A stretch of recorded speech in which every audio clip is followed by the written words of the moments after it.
Welcome to The Secrets of Success. By following the proven techniques of the guests who appear on this series, you'll learn that even successful people run into detours and failures, and how you can apply their success techniques to change your life. You're now listening to the most unique show on radio, the show dedicated to making you a success. What's your personal brand? If you don't know, Dr. Cindy McGovern wants to help. Dr. Cindy, thanks for being with us today. Thank you so much for having me, Bill. It's a pleasure to be here. Can you explain the word personal brand to us? What does that really mean? So the personal brand, everybody has one, and it really is who you are known as, kind of when you're not in the room, how other people talk about you, the way that they refer to you. Some people call this your reputation, but that's a part of your personal brand. Your personal brand is the packaging of you. And you say that we have a personal brand and everyone knows it except we ourselves. So can you explain that? How come I don't know what you're seeing about me and what you think about me and what others think about me? Well, sometimes we know some of that, but that's kind of the interesting part of this, and part of why I wanted to help get this message out is your personal brand that you think you're projecting may or may not be the way people are receiving it. And so we've got a personal brand, whether we realize it or not. We're selling ourselves to the world every single day. But unless we're soliciting that feedback and making sure that whatever message or whatever reputation, whatever part of ourselves, our multifaceted brands we're presenting to the world is landing the way we want it to, how do we know the message is getting across? No, very good point. And you kind of put it in a simple sentence there. You say your personal brand is you. And now I'm wondering, how are others seeing me? Is it the same way I think they're seeing me, or I would like to be seen? So hopefully you're going to help us with that today. Absolutely. You make a great point. And in fact, this is one of those quotes that I'm going to keep and use in talks, but I'll give you credit for it. You say, if you don't plan a personal brand, others will assign one for you. And I'd like you to expound on that a little bit, because it has me worried. Let me put it that way. Well, don't be worried. Don't be worried. But that's what I want to help people be able to do, is because if you haven't been intentional about your brand, first off is recognizing you've got it. It's already out there about you. And others are the ones that are assigning it to you. Others are the ones that are assigning those words of how you're going to be known if you're not controlling the narrative, if you're not telling people how you want to be known. Celebrities are great at this, right? They craft a brand and then they sell it, like a Dolly Parton, or, politicians do this.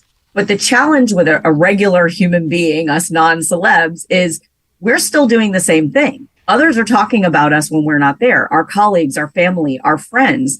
And oftentimes it's only when we get negative feedback about our brand do we realize that they've assigned us the wrong thing. It's like at work when you're the person that everybody says, oh, but you plan everybody's birthday. And you're like, I don't want to be that person.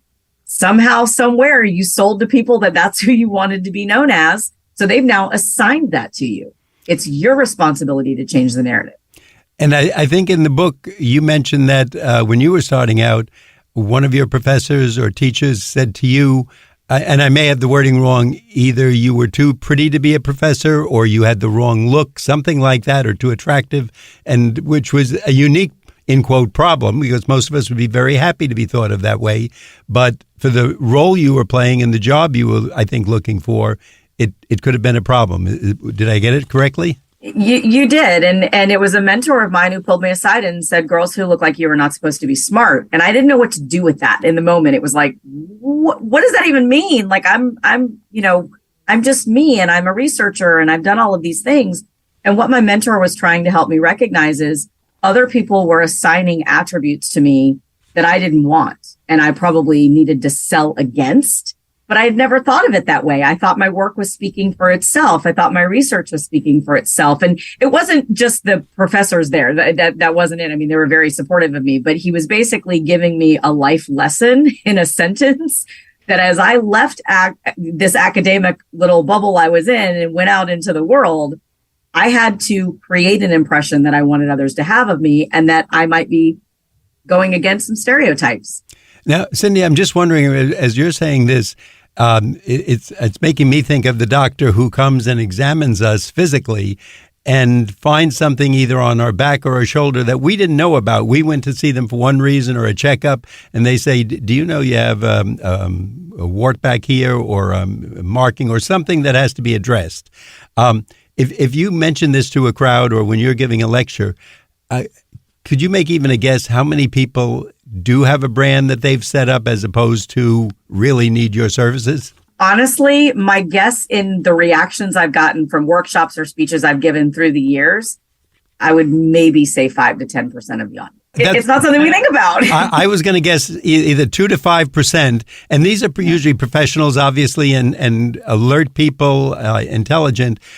And then I'm thinking today, especially with social media, the things that people seem to have a need to put on there and to show everybody in their worst light. This is me throwing up. This is me when I was really drunk or when I pushed the little kid down the steps or something. And, you know, how terrible and the image we could get of people just from that. Do you find this is more impressive or does it reach the younger people who are into the social media today?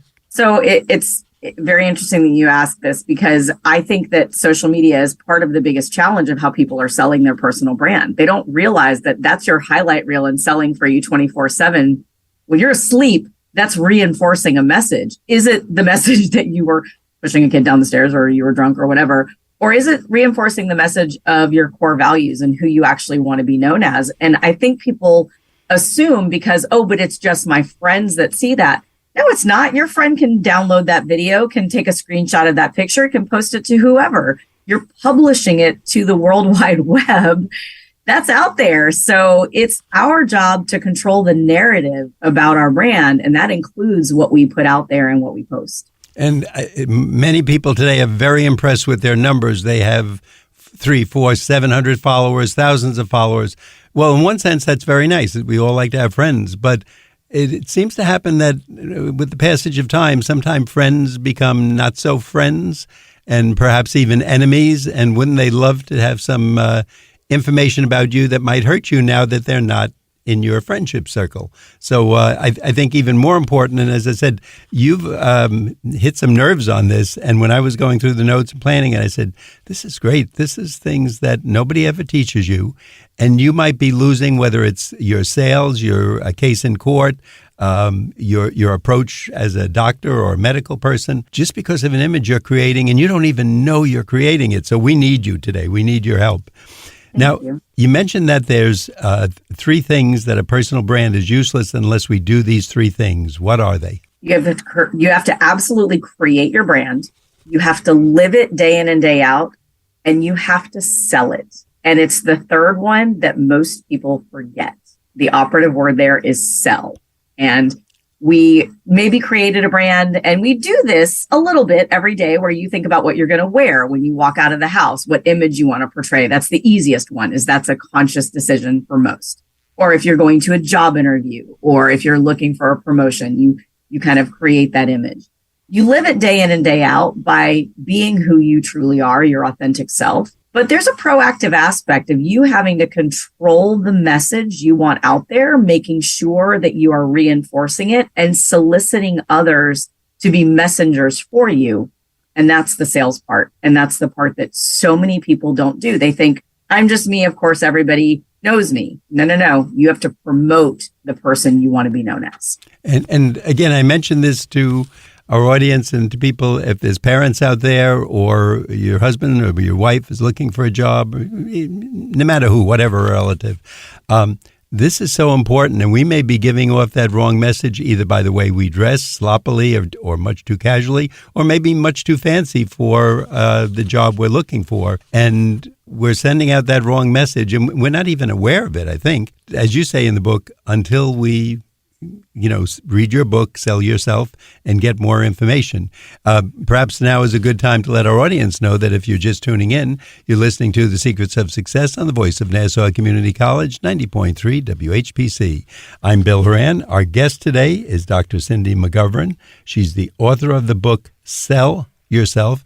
Dr. Cindy, we're going to ask you, one, where we can get the book, and if there's a website where we can learn more. Absolutely. You can get the book at any bookseller at sellyourselfbook.com and drcindy.com. You can get more information. And we will give that to our audience again later in the show. So if someone's listening and saying, gee, I didn't have the pencil handy, I also want to mention to people that if you're hearing part of this show and you say, I wish my son or my husband could hear it, you can go to nccradio.org. That's nccradio.org for a podcast of the entire show. The person you're thinking about can listen to it at any time at their convenience. And hopefully it's going to help them because, again, having done shows for 34 years, this is one of those topics that kind of slip under the table, so to speak. And we don't really see it, and we wonder what's wrong or why aren't people hiring us or giving us the promotion, etc. And it might be something very open that everyone is seeing, and as Dr. Cindy said, except us. Everybody else knows it, but we don't. And now she's good enough to alert us to it, and we have to take advantage of that.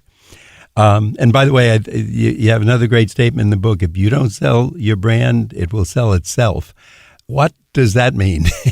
So it's selling itself already is really what that boils down to. And I think people don't recognize that we're reinforcing something about ourselves in everything we do, and quite frankly, everything we don't do.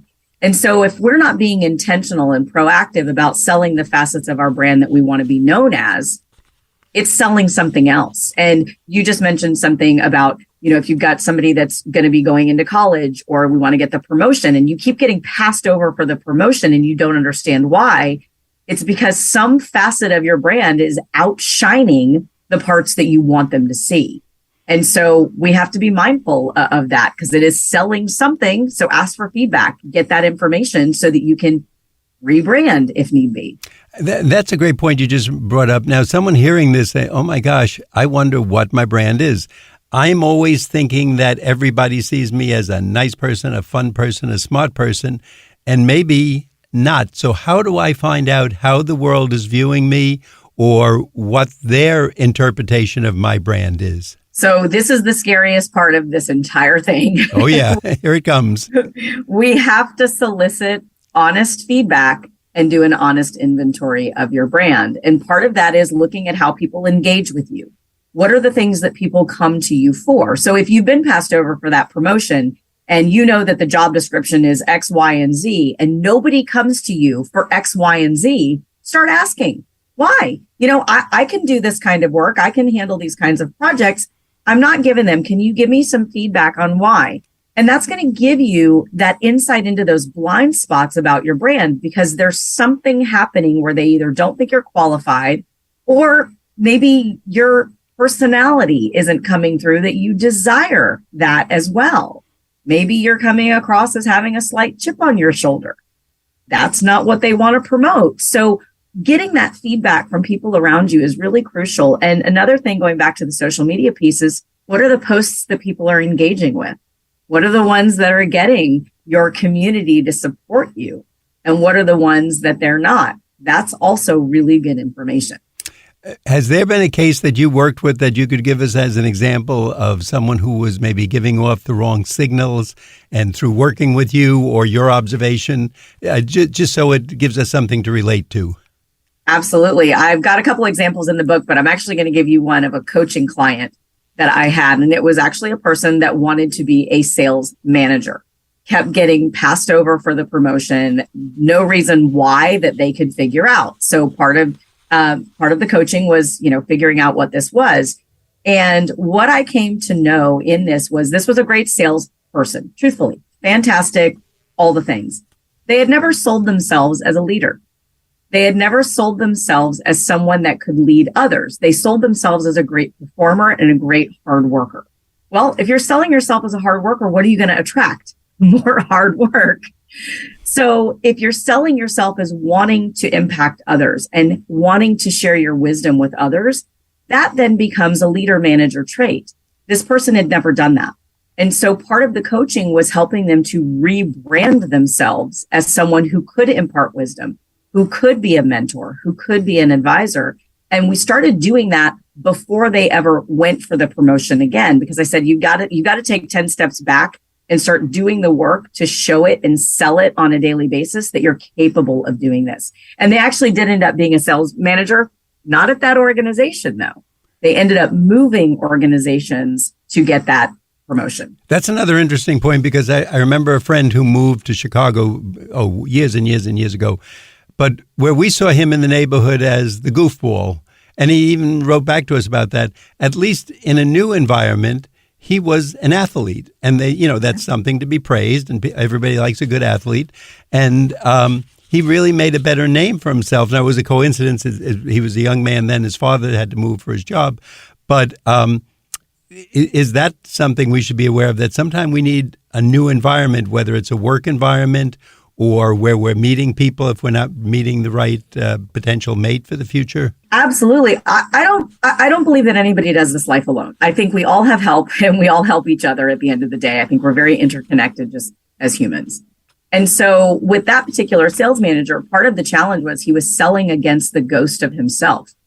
And that was part of my coaching. I said, you did too good of a job of selling your old brand.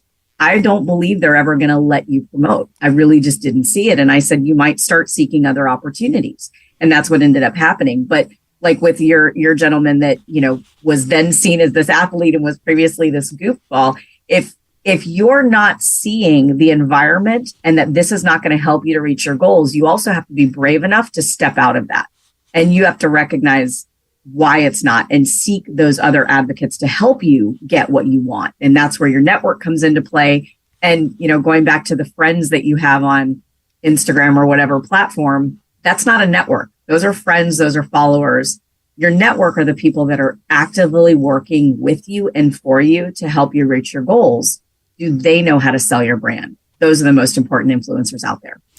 Will we get a truthful answer from the people around us? Will they, I wouldn't want to hurt someone's feelings. And if I think someone is a bit jerky, so to speak, I wouldn't want to say, we see you as a jerk. I might soften it or couch it in some terms.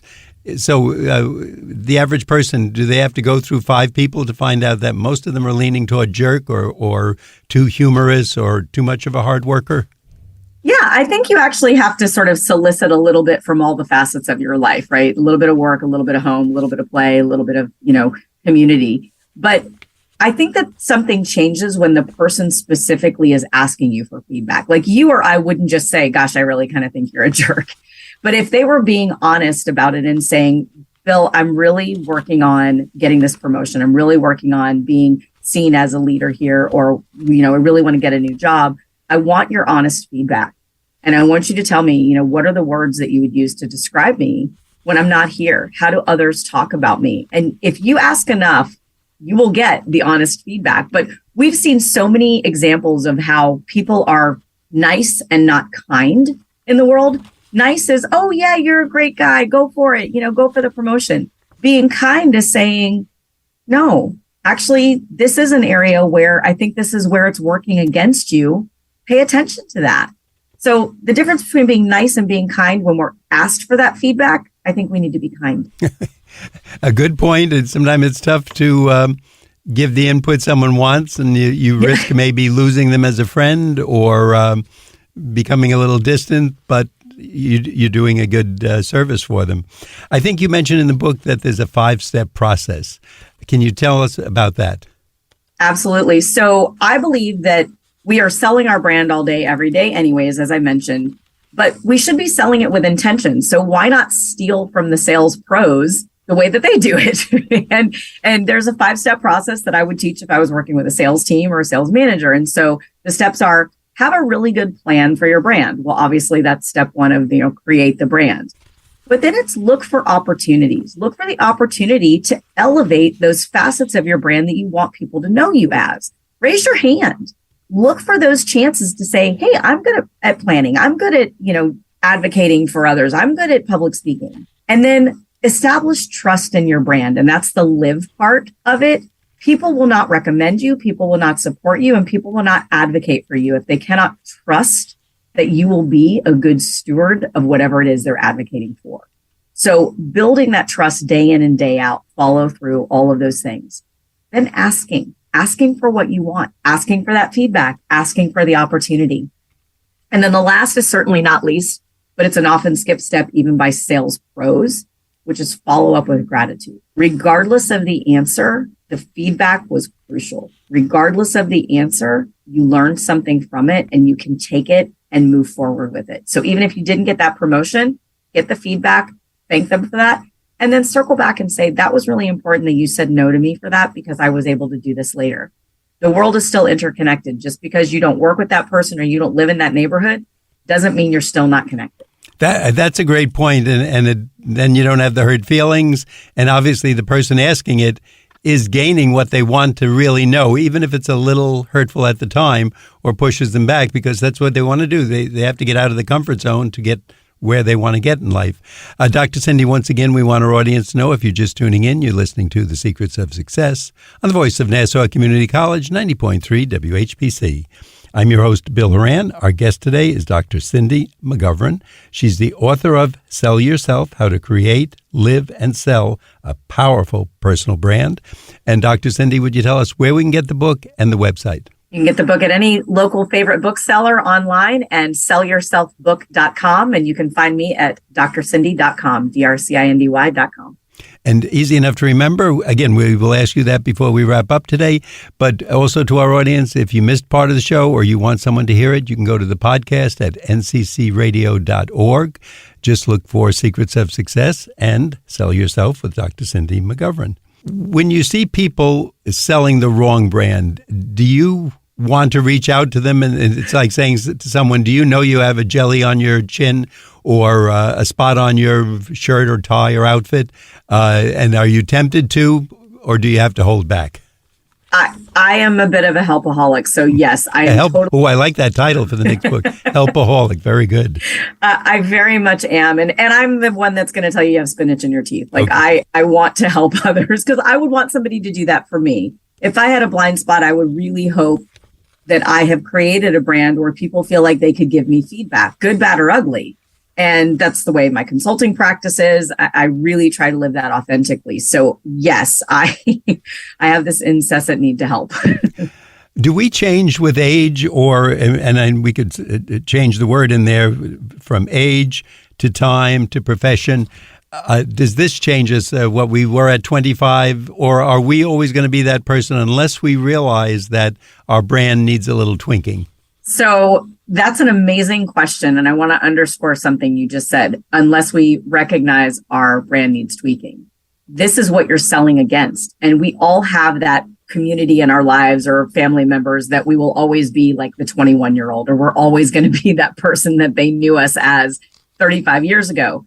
The reason they know us as that is because we have not sold them on anything else.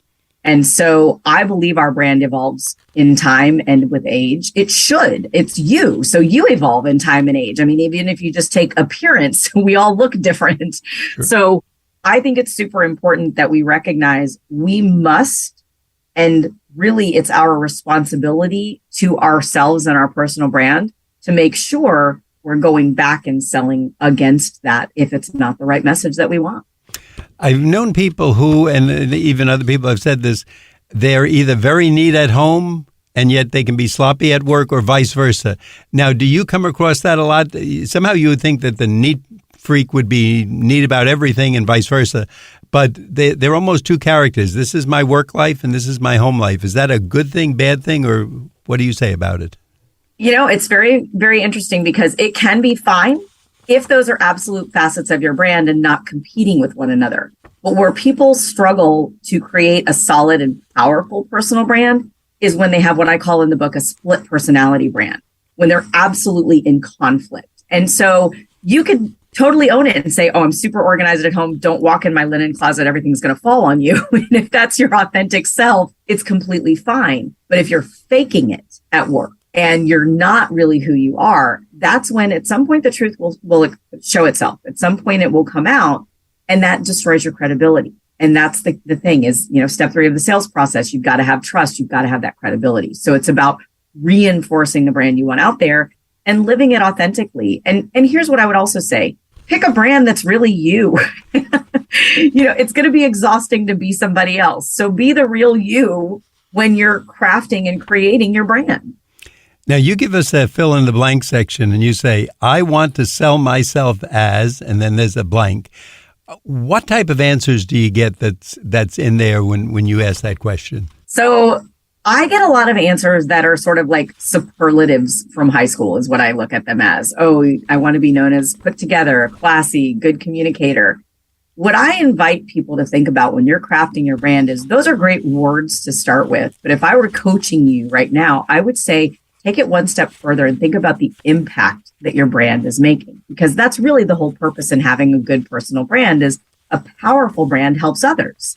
So if you're a great communicator, that's fantastic. But are you a great communicator that helps others to see between the lines so that they understand the message? Are you going to be that helpful teacher who can really get a point across to someone, a student, a colleague, whomever, a mentor that is going to help elevate their career?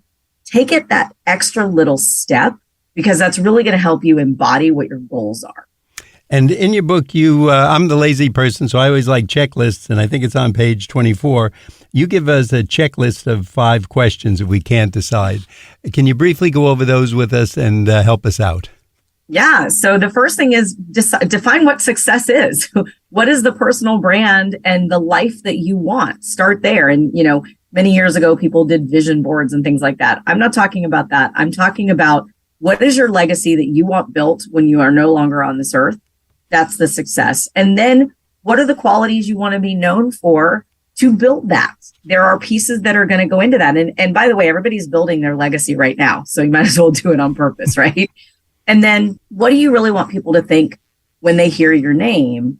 And if they're not thinking that, what's keeping them from doing so? And what are you doing now that prevents them from thinking those things about you? And that's a really scary exercise, because that's when you're doing your own honest inventory of like, ooh, am I giving out something that flies in the face of what I think I'm creating? And then what brand is going to give you the life that you actually want? Those are really good questions. And as you said, they might hurt a little bit when we ask ourselves, and it might take, I always get my thoughts as I'm out walking, and it might take maybe a day or two, I'm thinking, to get the right answers. But boy, would that set us on the right path and really give us what we want in life. Dr. Cindy, we want to thank you. And once again, we want our audience to know our guest has been Dr. Cindy McGovern, McGovern. Her book is Sell Yourself. And I'll ask you again where we can get it and the website. Your favorite bookseller, sellyourselfbook.com and drcindy.com. Dr. Cindy, thank you so much for being with us today. We appreciate having you. Thank you so much for having me, Bill. It was really, really fun. We want our audience to know you've been listening to The Secrets of Success on the voice of Nassau Community College, 90.3 WHPC. I'm your host, Bill Horan, asking you to please join us next week at the same time when we will continue our journey to success.